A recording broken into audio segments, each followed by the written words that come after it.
दोन राष्ट्रवादीच्या विलिनीकरणाची वेळ आल्यावर भाजपशी बोलावं लागेल. राष्ट्रवादीचे प्रदेशाध्यक्ष सुनील तटकरे यांचं वक्तव्य आहे. तशी वेळ आल्यास भाजपच्या वरिष्ठ नेतृत्वाशी बोलावं लागेल असं तटकरे म्हणतात. महत्त्वाचं वक्तव्य. दोनही राष्ट्रवादीच्या विलिनीकरणाची सध्या चर्चा नाही असंही तटकरेंनी स्पष्टच केलंय. दोन्ही राष्ट्रवादी पक्षाच्या विलिनीकरणाची कुठलीही चर्चा वरिष्ठ पातळीवरती सुरू नाही, कधीही झालेली नाही. ज्या वेळेला होईल त्यावेळेला कोर ग्रुपमध्ये तो विषय त्या ठिकाणी येईल. एक एनडीएमधला आमचा सहभाग आता अधोरेखित आहे. या विचाराशी समरस होतील ते पक्षाला जोडले जातील.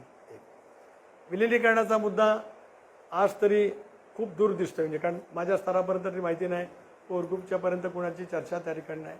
आणि त्यानंतर सुद्धा आम्ही निर्णय घेताना भारतीय जनता पक्षाच्या शिस्तबद्ध नेतृत्वाने सारासार विचार करत आम्हाला सोबत घेतलंय. तशा वेळ स्थिती येईल त्याला भारतीय जनता पक्षाच्या केंद्रीय नेतृत्वाजवळ सुद्धा आम्हाला चर्चा करावी लागेल, पण ती वेळ येईल तेव्हा. आज तर काही विषयच नाही. पक्षाचे प्रांताध्यक्ष आहेत, त्यामुळे त्यांना त्या बाबतीमध्ये अधिक माहिती आहे, त्यामुळे त्यांनी ते स्टेटमेंट केलं असेल. मुळात असं काही घडतंय का हे सुद्धा आपल्याला पाहावं लागेल आणि मग त्याच्यावर काय कॉमेंट करायची.